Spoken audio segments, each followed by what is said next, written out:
Good afternoon, everybody. Talking Tommy, coming at you from Halifax, West Yorkshire.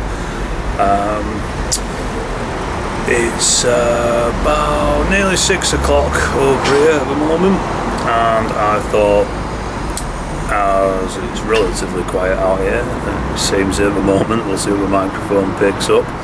I thought I would do the first of my series of over-the-counter blend reviews for the UK over-the-counter blend reviews, that's what we'll call it. Yeah, so the first one I'm going to do for you, which I'm going to do in a moment, is the one and only, for one night only, Condor Ready Rubbed, which I have decanted into a jar quite some time ago when I first got it. Now, for those not even know, Condor is a rather notorious blend, we'll call it. I won't say famous, notorious blend, and a lot of people say it's a Marmite tobacco, which when I first heard that, my reaction was because it's brown and it stinks, but that's not too bad. I think what people mean by the Marmite tobacco references is that you either love it or you hate it, which I don't know about that, because I don't love it, I don't hate it. I'm a bit ambivalent maybe, I don't know. I think it's alright, you know, it's not too bad. Probably not one for a novice, I wouldn't have thought really, but yeah. And this evening I'm going to smoke it in a Missouri Meerschaum corncob pipe, which I am often referred to as a snob, because I'm not particularly keen on them, because I just, it's all about aesthetics really. If anyone was starting pipe smoking, what's some advice on their first pipe, I would recommend one of these, because you don't have to break them in, you're not going to get any problems with them. The biggest problem you're going to get is that the stems are cheap and shit. But the things themselves, I mean, they're pretty hard wearing. I've had this since Christmas, and you know, there's no real wear and tear on it.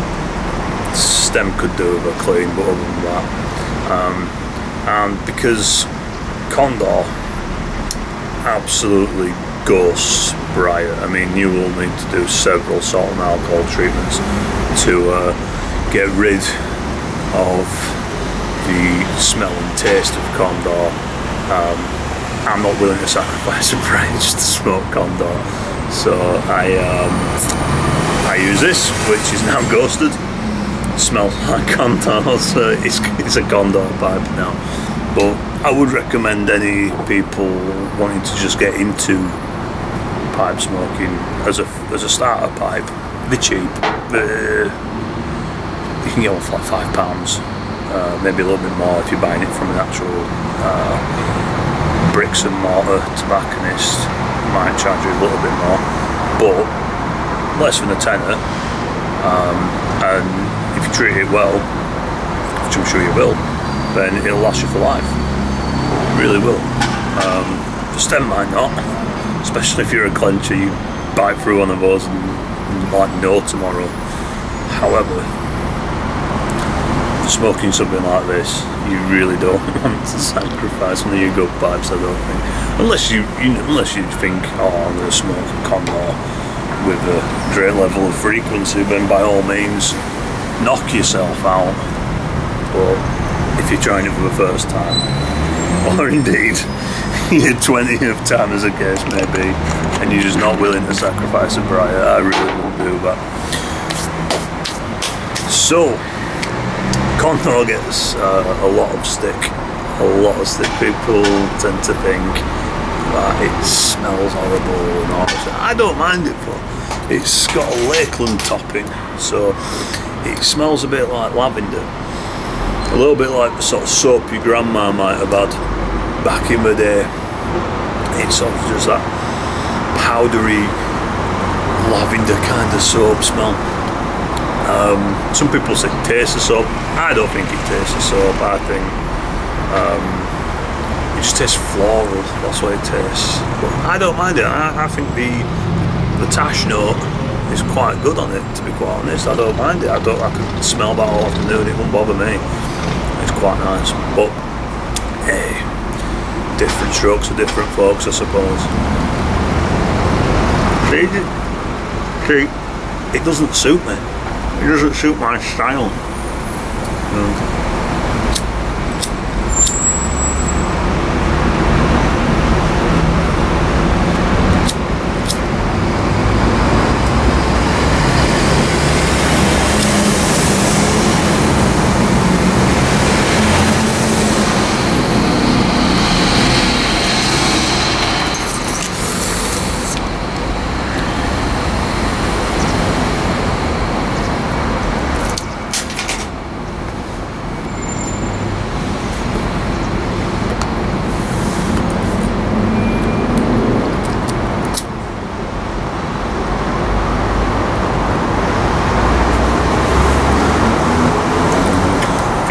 Troubles there.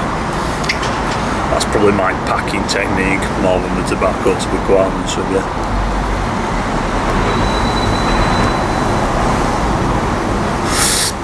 When you first start smoking a pipe, you tend to be very conscientious with your packing technique, but 2 years on, you just kind of very haphazardly just shove it in.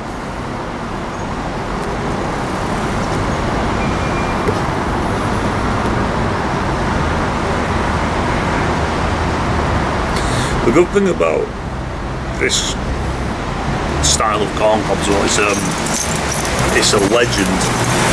That's the name of it. And the good thing about that is it's got quite a shallow bowl. I think it's about, I don't even know, maybe about 30 millimeters, something like that, which is ideal for something like Condor because it's very strong. It's one of the strong blends. I think the long cuts even, because it's flaky, I think it's even stronger, but so you don't really want a very long smoke the Condor, I don't find, but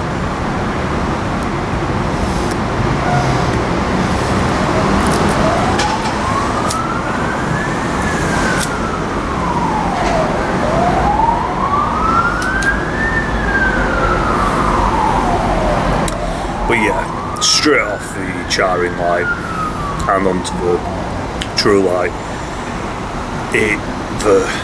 the Lakeland taste is just there. It's in your face straight away.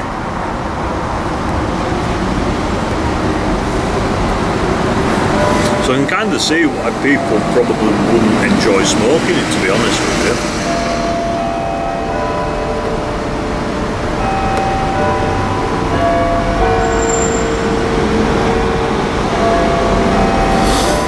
But you need to be sat down for it as well, I think, because for nicotine content.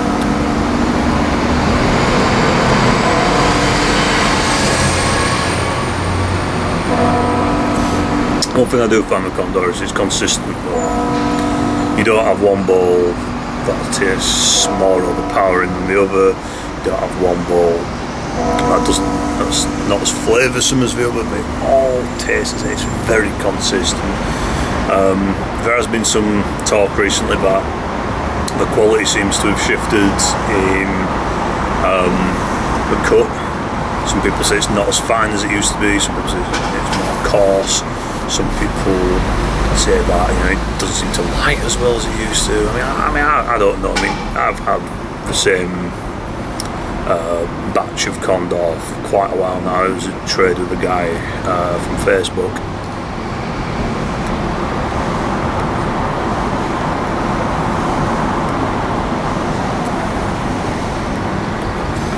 But one caveat is it does ghost. Like you won't believe. Like you'll be tasting that for many bowls afterwards. You won't be able to smoke a different back. You need salt and that.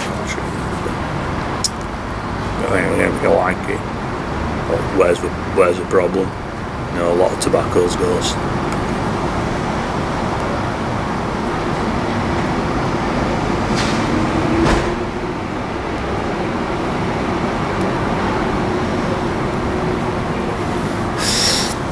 It lights very well, it packs very well. I can't really mark it down for anything, to be honest with you, Condor. I mean, I will say that the flavours may be a little bit overpowering. I mean, like the casing is just completely, it's just there. I mean, like I say, even now, it's been in a jar for months as is. It's still so powerful as a flavour of it. You will notice that if you try it. But to be honest with you, as an over-the-counter blend, you could do a lot worse. You could do far worse. I mean, at least it delivers. I mean, I've heard bad things about some other ones that were just so bland and flavourless. I just think, you know, the Condor is anything but fucking flavourless, you know what I mean? It's there. It's there every time.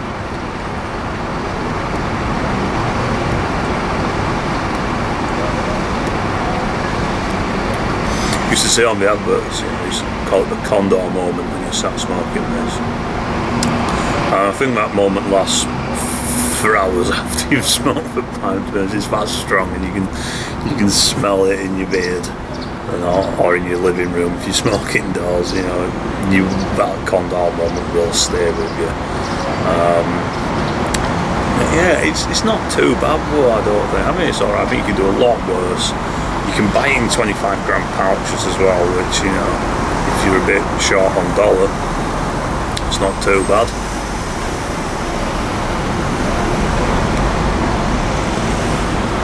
I could be wrong, but I detect a little sort of bit of a liqueur-y kind of taste to it as well. A little bit like,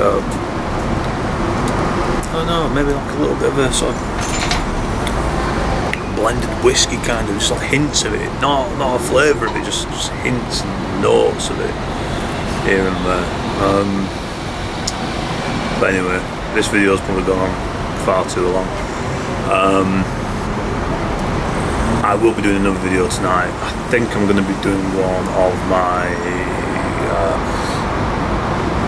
Nording. I'm going to do one of my Nording pipe basically. Show you all how it smokes. I won't be smoking Condor in that, I'll tell you that. How much I don't want to be ruining that pipe. However, I wouldn't dismiss it completely. I would certainly give it a fair crack at Whipsy if you like it. You could do so much worse than Condor. I'll probably do a review on the Ready Rubbed. Not the Ready Rubbed. This is a Ready Rubbed. I'll do a review on the long cut one. Just to see what the differences are, because I'm told the long cut one's much better, but with it being a flake, it's probably got a better depth of flavour, I would have thought. But yeah, you could do a lot worse. You could do far worse than Condor. Is it worth travelling all the way to the UK if you're elsewhere to get? Probably not. But if you like Lakelands, or if you like your tobacco strong, you could do a lot worse. And like I say, if that's all they had in the supermarket and I couldn't get tobacco elsewhere, I wouldn't be devastated, to be quite honest with you. It's not a bad tobacco at all. It's quite enjoyable. But perhaps best kept in the cupboards then. Have a good one. Cheers.